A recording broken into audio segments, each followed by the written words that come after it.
Unfortunately, it's the final one. And hello to all our people out there around the country who are tuned in to this. We've had great reports from different parts of the country. Arrowtown, hello. Auckland, hello. Wellington, hello.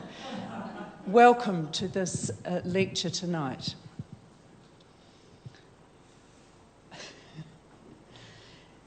It gives me great pleasure and delight to welcome our speaker tonight, Elizabeth Mackey. Elizabeth is a member of the Dominican Sisters leadership team here in Aotearoa, New Zealand. Elizabeth gained her degrees here at this university, like John said last night, he did too. And Elizabeth taught here at this university. So it's wonderful to welcome you back to this university to give this lecture tonight, Elizabeth. Elizabeth also has taught in different secondary schools throughout our country. But for 21 years, Elizabeth worked with the, I have to just look at my piece of paper here, for the Ecumenical Overseas Aid and Development in Christchurch. But she had particular responsibility for overseas partnership. And this responsibility took Elizabeth on many journeys to many very poor, underprivileged countries where she worked. And I know Elizabeth has had a great passion for justice for a very long time. So it's currently, Elizabeth is assistant editor with Anne at Tuimotu Into Ireland magazine. So it's great pleasure that I welcome her tonight to be able to speak to us on the church and justice. So welcome, Elizabeth.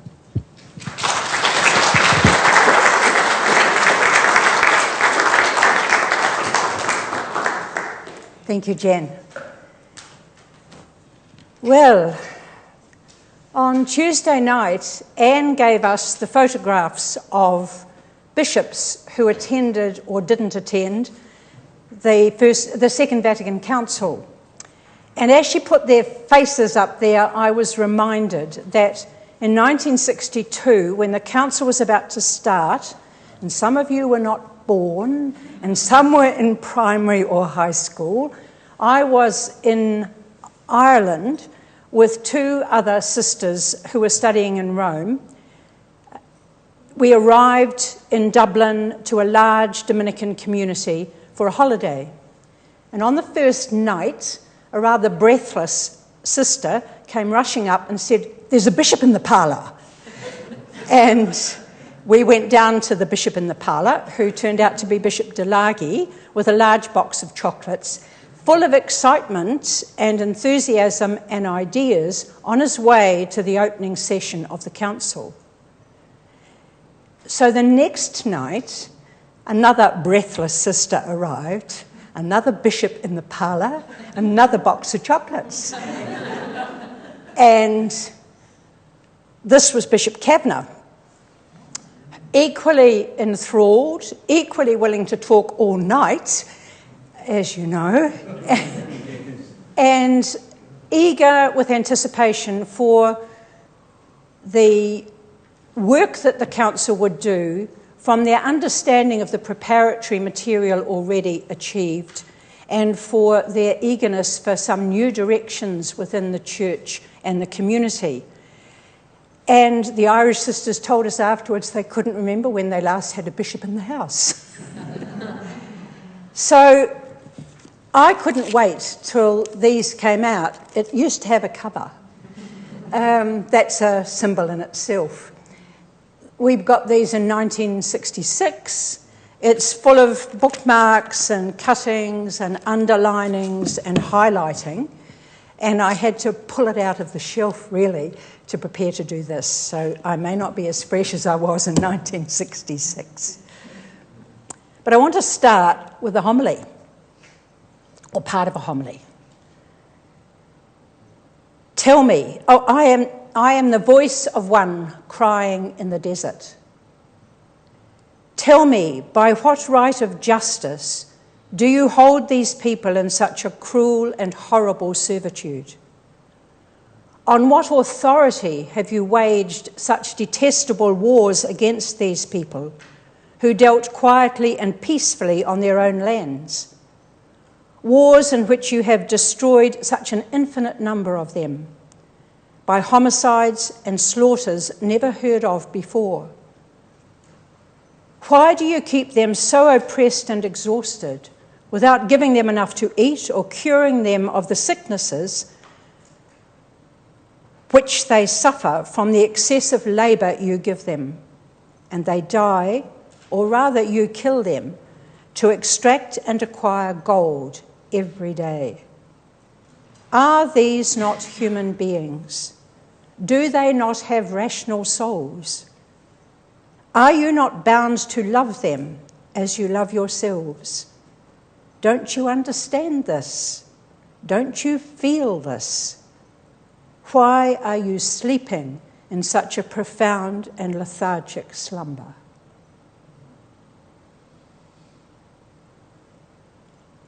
You may know who said that.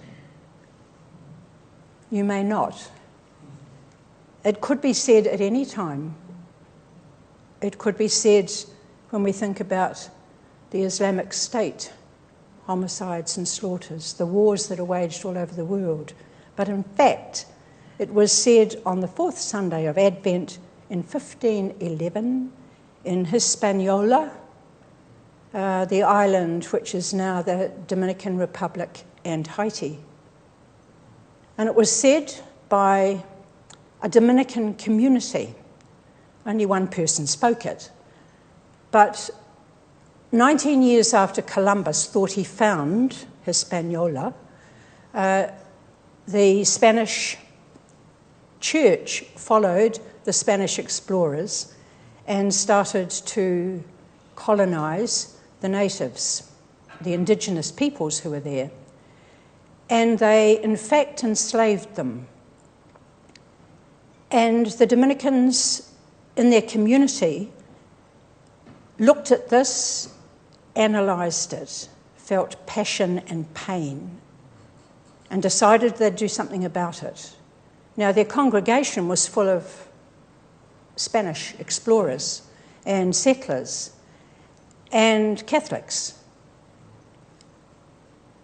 They prepared their sermon carefully because they wanted to make a statement.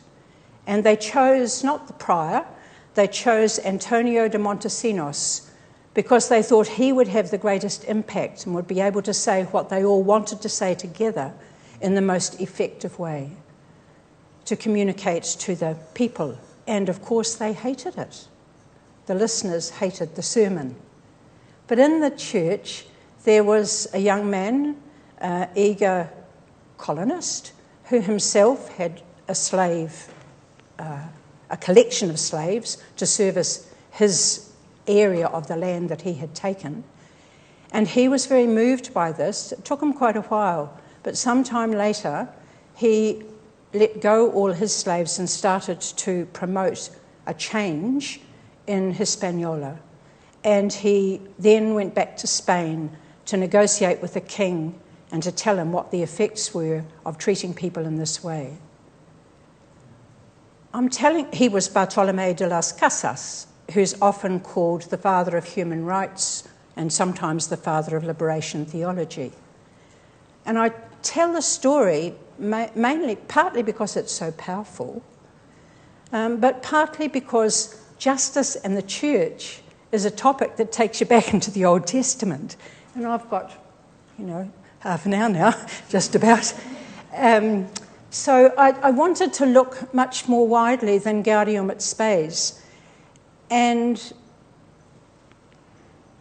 in this week perhaps, but certainly this month, there's going to be a launch of the Bible of Poverty and Justice, a collaboration between Caritas and the Bible Society, where they have highlighted all the references to poverty and justice, some 3,500 references in the Bible.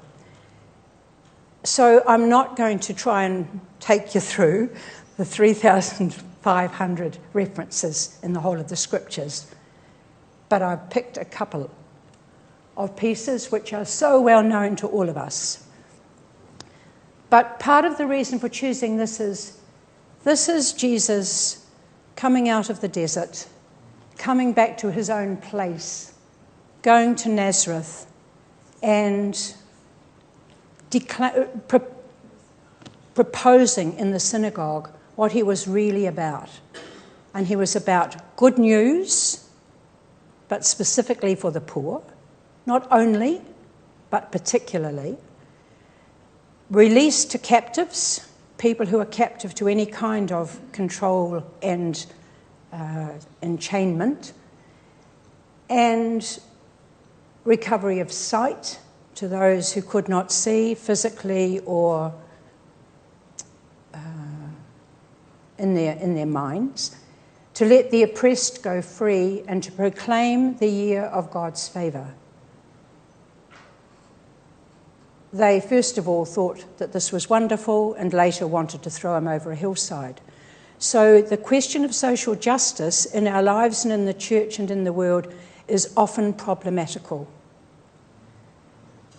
The passage that I actually like best, I think I'd have to say, for some reason that I can't quite understand, this is my favourite passage in the whole of the New Testament. Jesus came into Galilee, where the poor were, where the riffraff were, where the strugglers were, proclaiming the good news of God. And what was the good news of God to be but the life, action, words, and death of Jesus? Saying, the time is fulfilled, it's now, it's present, it's here, it's today in 2015. And the reign of God has come near. What it requires of us is repentance, conversion, and belief. And belief not just in anything, but belief in the good news, the belief that makes us good news to others.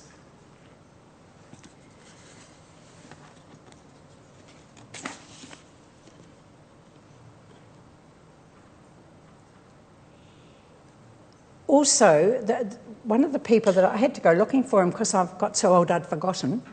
But I was looking for this passage and I found it. Thank you, Google. This is St. Basil the Great. I've always liked this because the bread which you do not use is the bread of the hungry. The garment hanging in your wardrobe is the garment of the one who is naked. The shoes that you don't wear are the shoes of the barefoot. The money that you keep locked away is the money of the poor. The acts of charity that you do not perform are so many injustices that you commit. It's actually pointing out that what's required of us is not some kind of wishy-washy charity or do-goodingness. It is actually putting things right. And our excesses are an injustice to the impoverished, always. St. Augustine follows it up. God does not demand much of us, except to clear our wardrobes. The superfluities of the rich are the necessities of the poor. When you possess superfluities, you possess what belongs to others. They're very strong statements, you know, back then in the 4th century. This is an unashamed, what would I call it, advertising night for the Dominicans. Here comes another one. But we are 800 years old officially this year, so I've got an excuse. According to natural law, goods that are held in superabundance by some people should be used for the maintenance of the poor. And he quotes Ambrose, "It's the bread of the poor you are holding back. It's the clothes of the naked which you are hoarding. It's the relief and liberation of the wretched which you are thwarting by burying your money away." Huge houses, large bank accounts, immense wealth. It's not ours. It's actually not ours as long as a brother or sister needs it.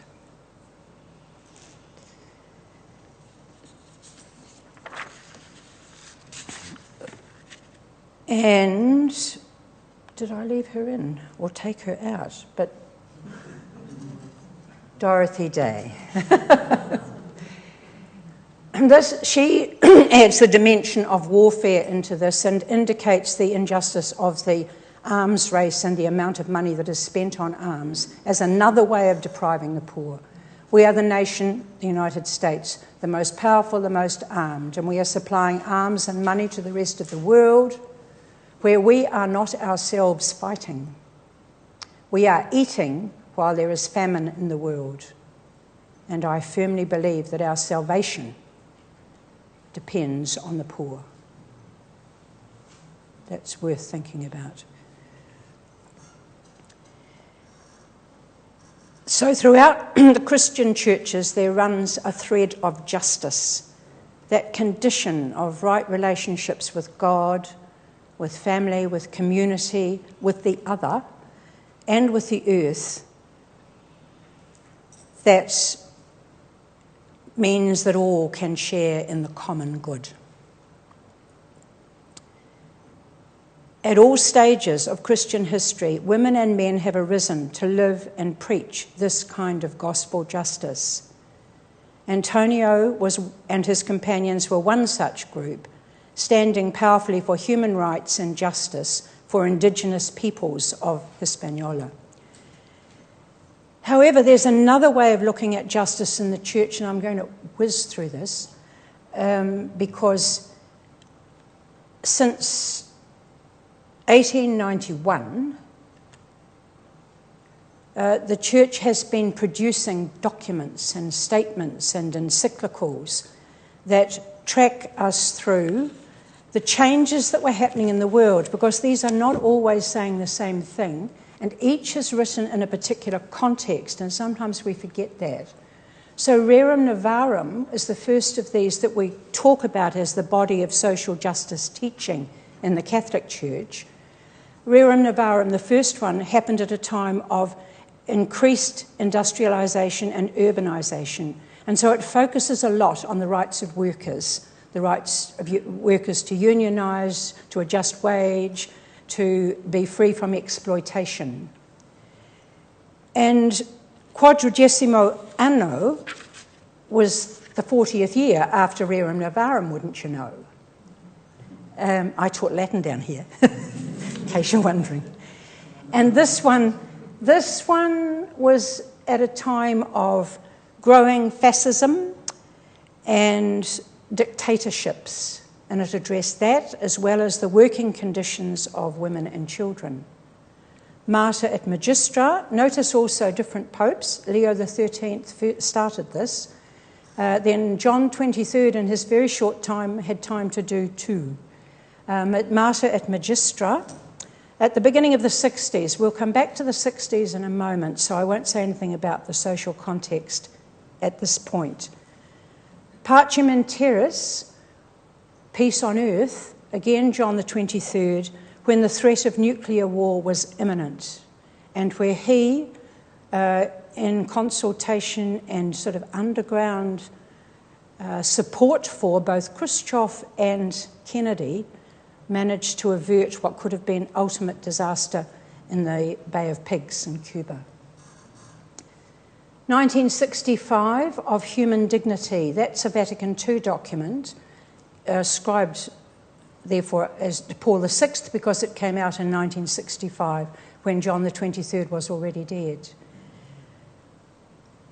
Populorum Progressio emphasises growing inequalities, and my goodness, we must need another dose of that. You know, the inequalities between rich and poor were huge then, but they're much worse now. Octogesima Adveniens, we're up to the 80th anniversary of Rerum Novarum. Laborem Exercens, these are the four of John Paul. Work, concern for the social order, the 100th year from 1891, and the Gospel of Life. John Paul II came out of communist totalitarian state, and he wrote out of who he was and also out of the context that he had personally experienced. So that's a thread that runs through all of his. Benedict's was quite different, Caritas in Veritate. It's not principally a social justice document, but there's a huge social justice component within it. And then Francis is going to be romping through this list if he lives, because he's produced one of the longest documents in 2015, Laudato Si. To me, Laudato Si, 50 years on, is like Gaudium et Spes brought forward. It's as if we have been given the gift this year of a renewal of Gaudium et Spes through Laudato Si. And he adds a whole new dimension, not new exactly, but a represented and updated and more aware take on the earth, all creatures, the role of humans alongside and within the whole common home of all. So he has a different emphasis that is much needed and very contemporary. Put all that together, and I just want to quote you a little bit from Octogesima Adveniens, Paul VI's document, where he talks on the 80th anniversary of Rerum Novarum. He said he wants to take up again the message that continues to inspire action for social justice, prompts us to take up again and to extend the teaching of our predecessors in response to the new needs of a changing world. These are not static documents, and to read them you really need to put yourself into their context or read up about their context so that you understand why the words in the clumsy English from the heavy Latin, why those words really respond to what was happening at the particular time. And therefore, when we want to look at Gaudium et Spes, I had a lovely little romp through the 60s, but, and I might just read it to you. Bishop Collin told us on the first night that this wasn't part of the planning. This document appeared in the council through Cardinal Surinens of Belgium, helped by Cardinal Montini, who was to become Paul VI, and Cardinal Lecaro. And it was produced, therefore, over the 4 years. No wonder it was the last one signed off on, but it was produced over the 4 sessions of the Vatican Council. And at the time, the context was absolutely turbulent. 8 African countries were attaining independence in those 4 years. The great majority of African countries had become independent in 1960. But between 62 and 65, there were another 8, including the extremely bloody decolonisation processes in Algeria, for instance, and Kenya. That was happening while the council was happening. The Cuban Missile Crisis that I spoke about, where we came so close to all-out nuclear war, happened during the first session. The Berlin Wall was actually in place, but the Ich bin ein Berliner speech of President Kennedy happened during the council. The United States entered the Vietnam War. Rachel Carson published Silent Spring.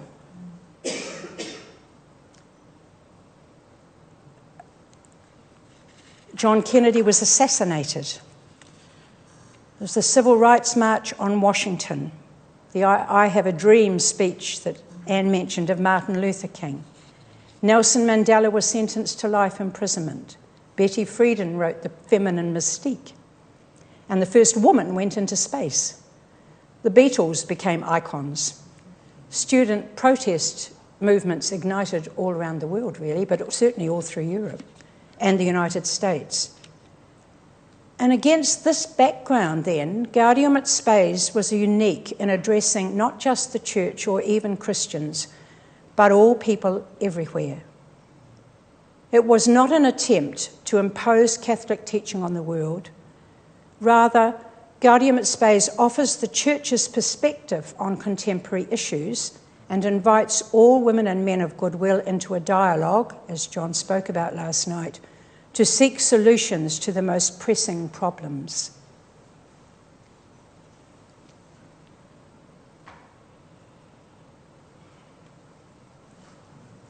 I won't read it again. By now you should know it by heart. But nothing genuinely human fails to raise an echo in our hearts. That's universal. It's got nothing to do, really, solely with being Catholic or Christian. It's as human beings, as a church of human beings, a church followers of the supreme human being, Jesus. It's as that group of human beings that the Church, through Gaudium et Spes, engaged with human beings everywhere in all the messiness of that context.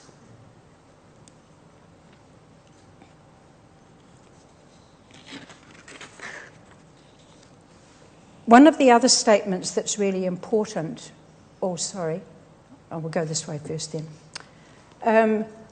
The section on Gaudium et Spes that deals particularly with social justice, although the whole document is that, but there are specific sections on economic development, principles governing socio-economic life as a whole, and I'm just going to read one tiny little piece, talking about economic life, productivity, economic growth that we keep hearing about, must not, the fundamental purpose of economic growth must not be profit or domination. It must be the service of human beings, and indeed of the whole person, viewed in terms of material needs, the demands of our intellectual, moral, spiritual, and religious life. And when they say man, person, we mean everyone, every group of men and women of whatever race and from whatever part of the world. That's the little statement that introduces the section on economic and social life.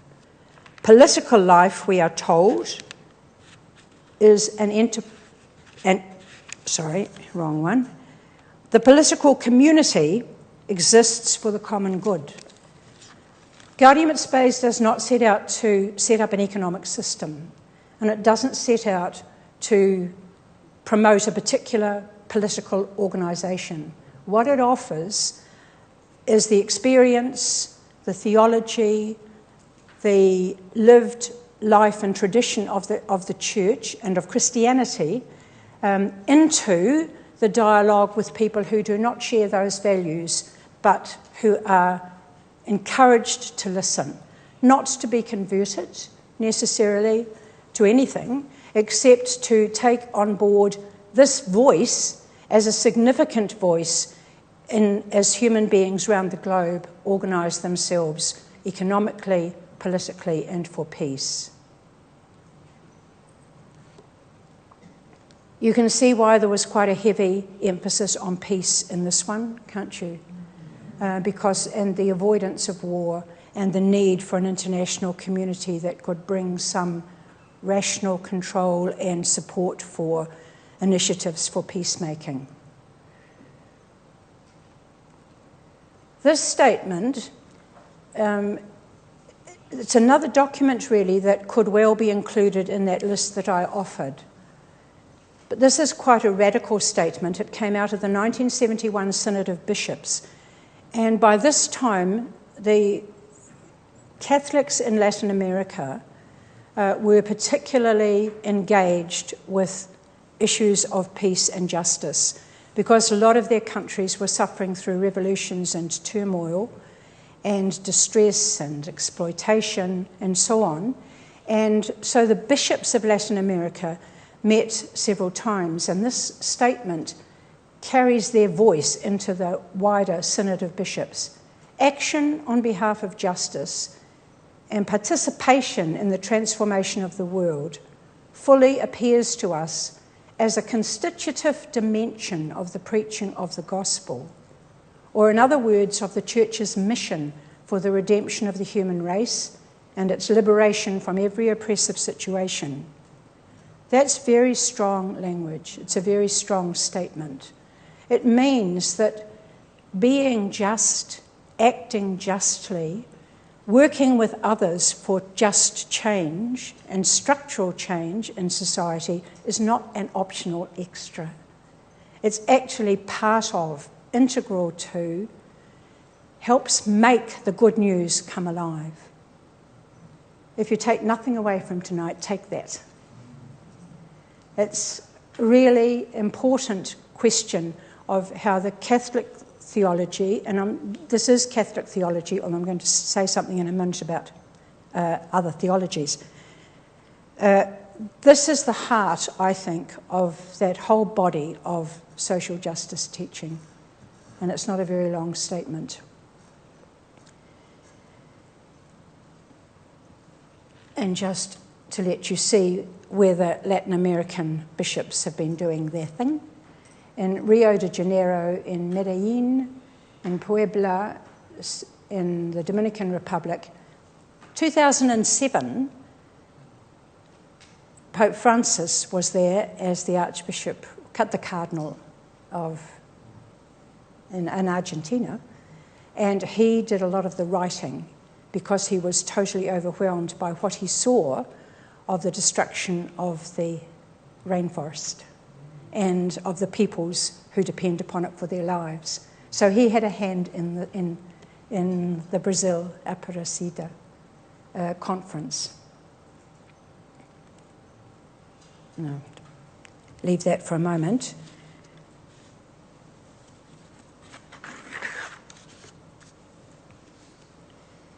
There are lots and lots of principles that have been elaborated over the years, not just in the Catholic Church.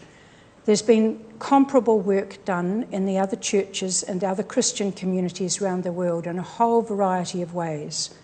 For many of the churches, this has been gathered together within the World Council of Churches, who have issued their own statements and done their theology on these questions and have a whole body of work that is different.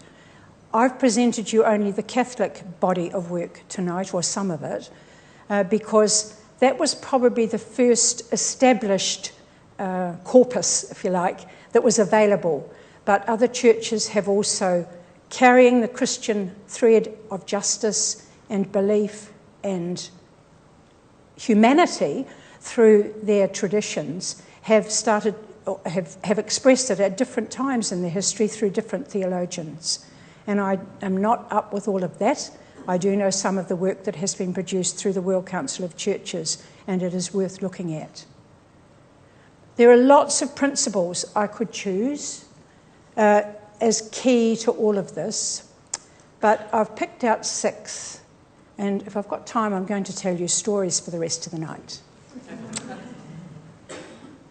There are lots of ones I didn't pick. Liberation, conscientization, you recognise the words, structural analysis, seeing, judging and acting, Cardinal Cardine, that Anne introduced us to on Tuesday, the methodology for doing some of this work.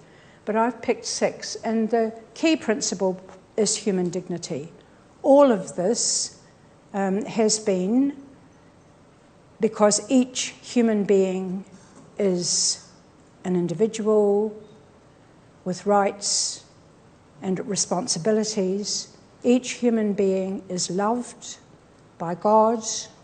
Each human being is entitled to live and flourish among companions in a social situation. Each human being is entitled to work, raise a family, have a home, be fed, participate. That collects the whole body, really, of human rights and human grace and dignity under that one heading. And I do want to tell you a story. This story is about a woman whose name I don't know. She was a bonded labourer in southern India. And a group of a very small NGO working in that area came upon the indigenous communities, even lower than the Dalits, the untouchables, within Indian society. They're the very bottom. And they were enslaved, many of these people, through debts that their fathers or their grandfathers had suffered in relation to a landlord or a master or a boss. And the debt was passed down through generations. So this woman had been born as a slave on an estate. By the time I met her, she was about 70, a little old woman. And she, with a group of others, had been assisted by this NGO to go through very difficult steps to freedom, because the keeping of bonded labourers is illegal in India, but making the law and keeping the law are two totally different things in the subcontinent. So the law was there, but they knew nothing of the law, and they were helped to approach all the appropriate officials if they wanted to seek their freedom. And with that freedom actually came compensation for the injustices that they had suffered through their lives. So we met a whole group who had been through this process, and we asked, how was it for them?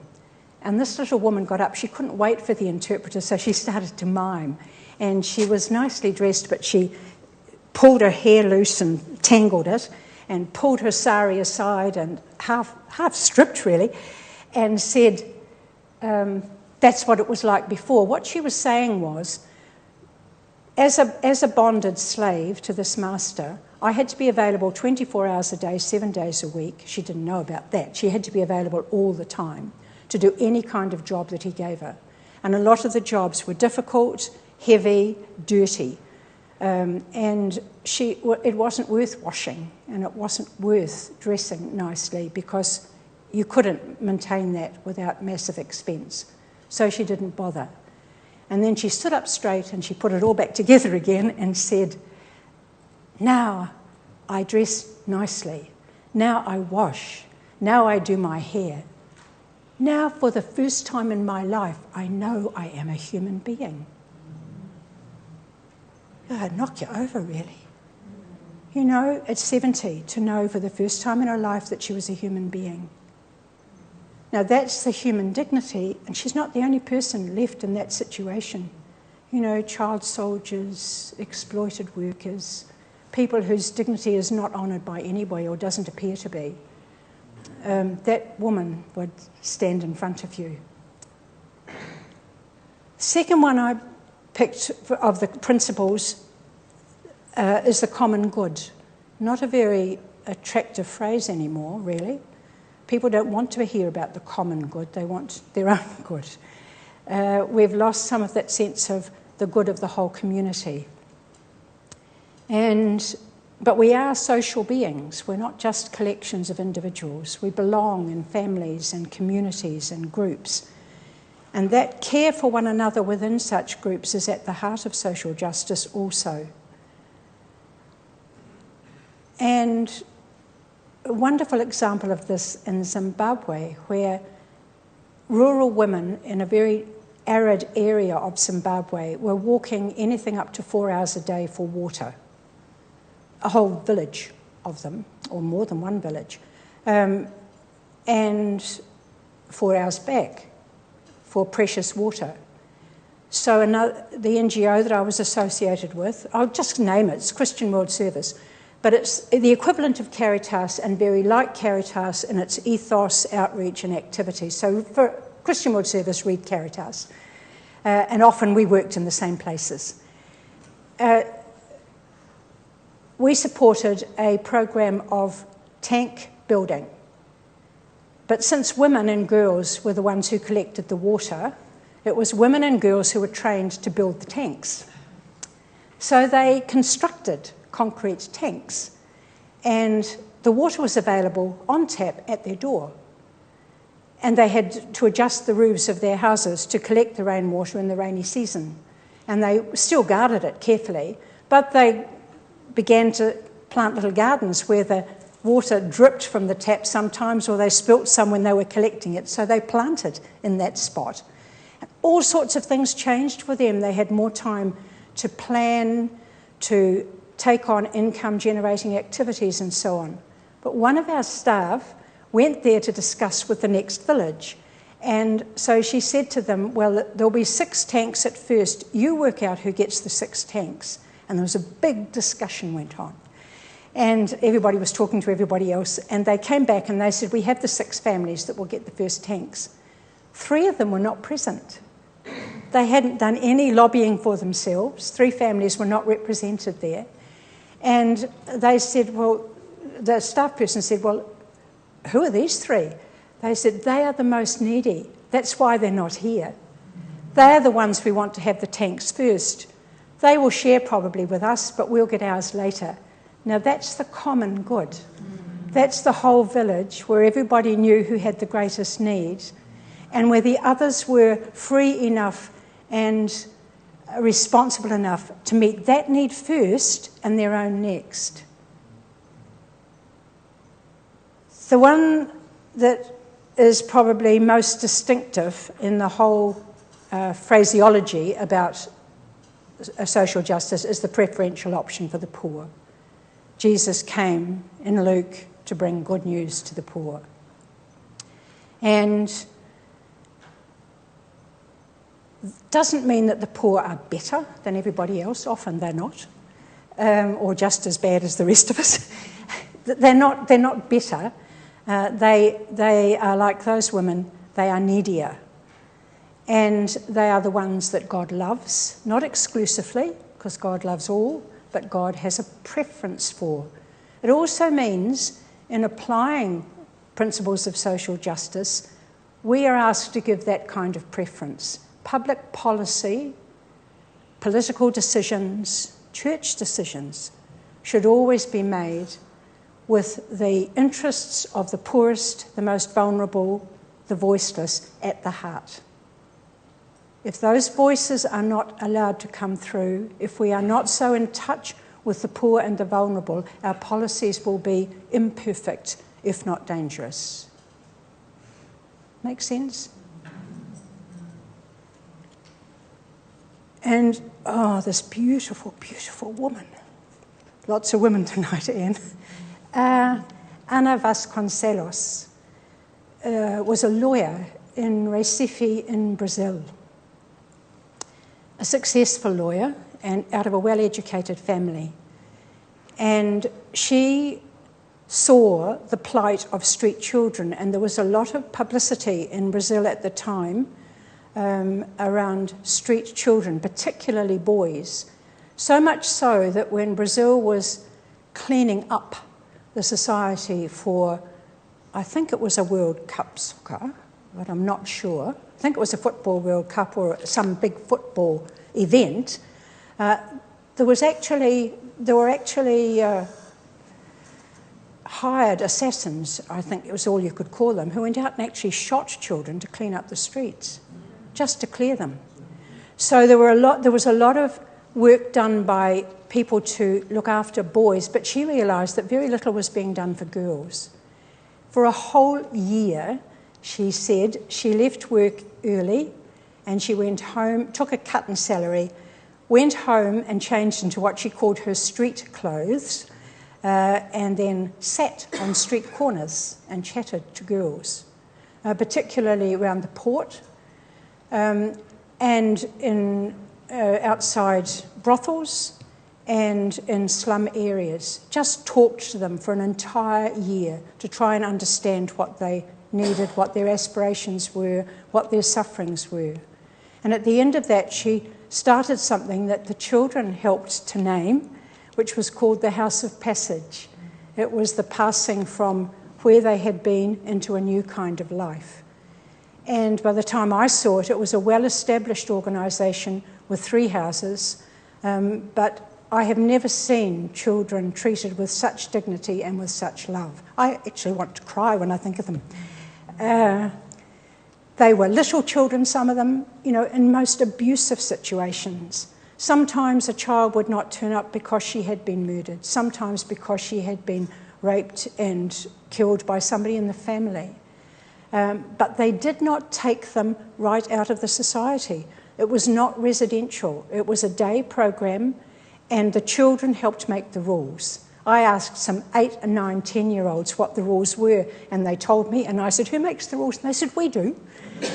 And I can still see the child who took me in to show me her locker, that she had a little locker, and she said, I've never had anything where I can keep anything precious. And I said, show me. And inside the locker there was a comb. So when they arrived in the morning, they were fed, given a shower, allowed to have a shower. They recruited volunteers from the students in Recife, and they had a whole army of volunteer students, dentists towards the end of their training, doctors towards the end of their training, psychiatrists, psychologists, social workers, and they had these in to work with these children, many of whom had major needs. They didn't win them all, but the person who was actually running that program by the time I saw it had come there herself. She had been born on the streets to a street mother. And when she became pregnant herself, she wanted something better. And she went through the program and then was running the program. And the love that those children received, it was just amazing, amazing. But they also linked them in with businesses all over the city so that as they progressed through, they tried to insert them back into their family if possible. If not, they kept them there and made sure they rented safe accommodation. They tried to get them back into vocational training, and they provided a lot of that themselves, and then they lined them up with work. And one did a PhD in Geneva, and another was shot in a drug bust of some sort, where the house was full of drugs and she knew nothing about it, and was shot. So, amazing preferential option for the poorest of the poor, because there's nothing poorer really than to be a child on the street, alone, and at the mercy of anybody all the time. But Anna herself has died of a brain tumour since I met her. Amazing, amazing woman. Sense of humour to blow you away. Subsidiarity, that's a very Catholic word.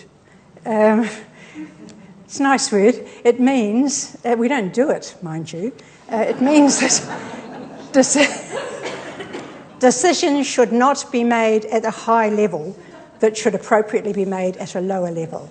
Wow, this is Catholics talking now, of ideals, you know. So that if a decision is going to affect most women, they have to have a voice in it. In fact, they should make the decision. If it's going to affect children, they should have a voice in it. It should not be made up here by John Key, excuse me, if it's going to affect most, somebody who's in flood-prone South Dunedin. You know, it's the wrong place to make the decisions. Perhaps all the decisions in Christchurch after the earthquake need not have been made by the government. Not all were, but I mean, you see the pattern, that it means that you make decisions at a lower level. I've got a great example of this. This is the same NGO in India that was working with the bonded labourers. This one was also working with day labourers, Dalits, disenfranchised women's groups in a city in South India. And they had small savings schemes, as women's groups do all over the world. They just save some money and then they can share it for people's needs and lend it out within small groups. She had something like 300 women's groups. She didn't know who they all were because one group would start another one without her knowledge. But every now and again they had an assembly and they all came together, thousands of them. And one of their complaints was these savings were not big enough to let them get any purchase, really. Some of them wanted a house. They couldn't save enough for that. So they talked about it and they decided that they would create a bank, as you do. And each little women's group decided how much they could put in, and they were the shareholders of the Women Labourers Bank. So we asked her to see what this was about, and she said, oh, well, you can have a meeting with the board of the bank.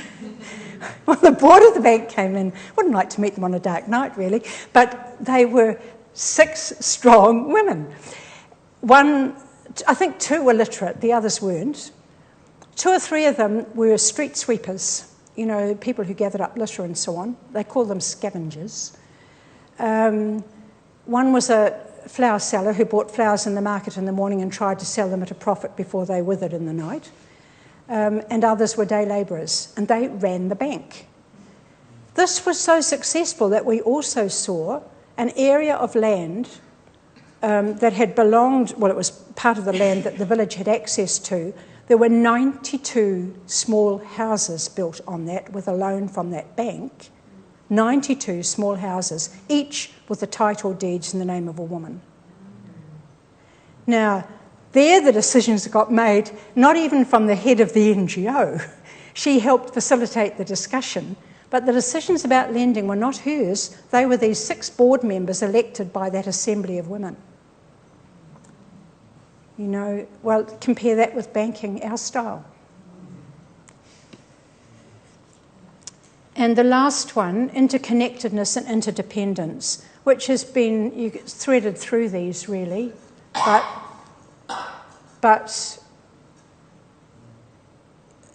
I put it in because I think this is the step that has been highlighted particularly by Laudato Si. Not quite so much in Gaudium et Spes, but it's a strand that is going to become more important as we focus on our connectedness, not just with one another, but with the earth, the water, the air, the fields, the animals, the insects, the birds, the fish. All life, all being is interconnected, and that's what our common home is about, and all of that is loved and blessed by God. And if you're still with me, some key 3 C's to finish with, 4 C's to finish with by way of what creates the underpinning of work for justice, and it's the spirituality of justice, and it requires ongoing conversion. That's the repent of Mark's gospel at the beginning. Repent and believe. So conversion, not just once, but over and over and over again. The change that we have to make inside ourselves as each new injustice confronts us. Compassion, if we don't feel this, we will never be truly gospel people. We have to ache when the land is raped. We have to cry when a child dies unnecessarily. We have to feel in our bones, really, the injustice of it all. Feel some anger, feel some grief, but feel something, because without that we won't act. There needs to be coherence, and this is hard for us, and within our church, this is often lacking as individuals and within the structures. Our words and our deeds have to match, and that's why abuse has been such a damaging lack of coherence, apart from anything else, within the church. It has raised questions about the validity of teaching when that coherence is not there. But it's the same at any level for any of us.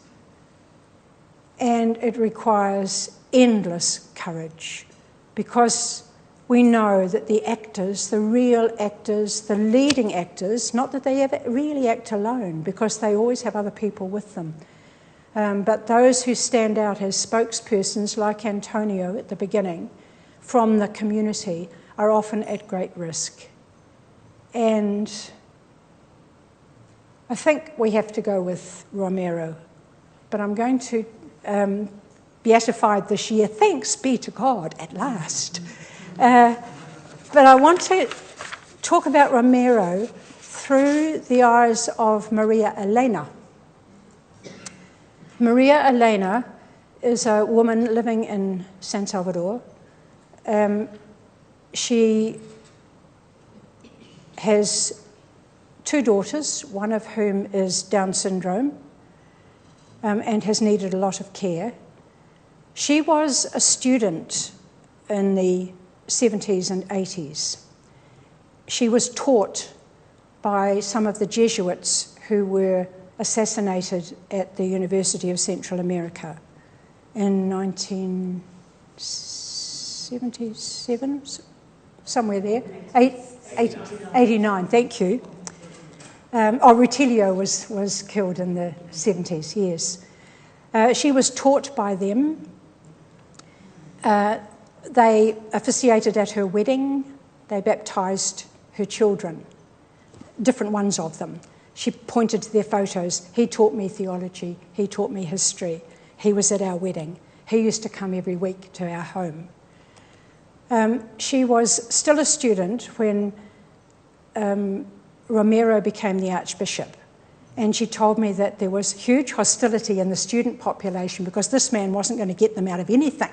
He was tied up in his books. He was quiet. They hardly saw him. He seemed remote. How could they, as students wanting change in the country, because it was in the midst of a bloody civil war, how could they possibly work with him? She said, I told my friends that this was all we had. We had to work with him if we were going to help bring change into the country.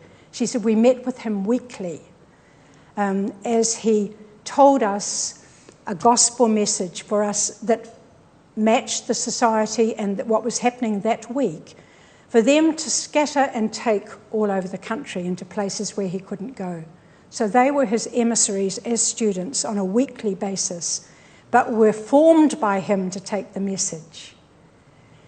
Her father did the books for the diocese for no pay.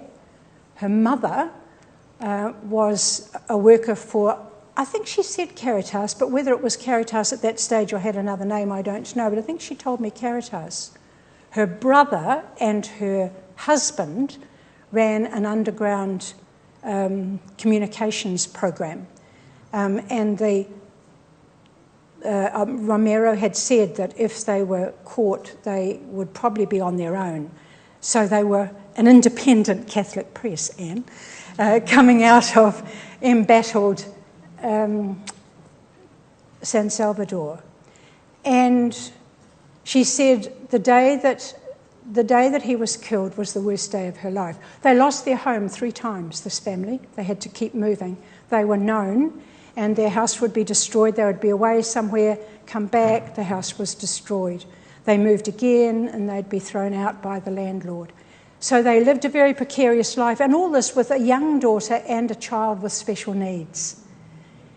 And she described the day of the funeral, and she said that they had a young woman living in their house, partly because she was at risk in another situation they'd taken her in, and partly because she helped with the children when Maria Elena and her husband were out doing social justice action.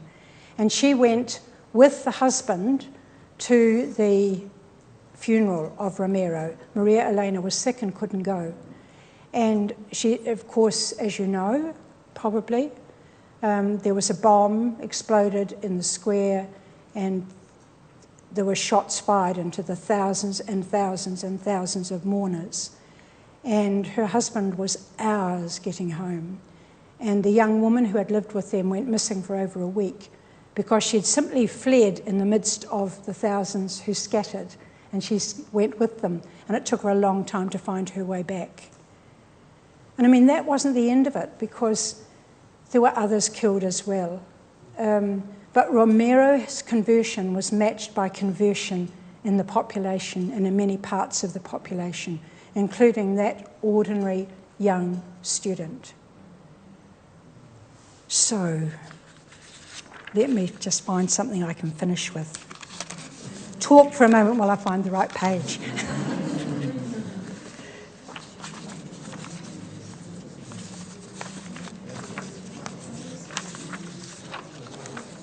There we are. We have reason to be grateful for and critical of the immense body of experience and teaching and documentation on justice within the Catholic Church, within other churches, and within people of goodwill. Gaudium et Spes is like a precious gem set in the middle of the spectrum from the 19th century onwards. It is left for all of us to be the preachers of its message, to be the new Antonios and Bartolomeos, the new Dorothy Days and the Ana Vasconceloses of this generation and in this context. Our church, individually and structurally, still has far to travel. Remember the rant we heard on Tuesday about gender. There are other areas too that need a rant, that need conversion. We need deeper commitments to inclusiveness, more profound analysis of why things are the way they are, openness to wider participation, the full extension of social justice to include and give some priority to justice to the whole earth and all creatures. These are some of the challenges put before us by Pope Francis in Laudato Si. So, 50 years on from Gaudium et Spes, we have a new challenge. Let's remember, justice is not an optional extra, it is integral to and constitutive of the living of the good news of Jesus.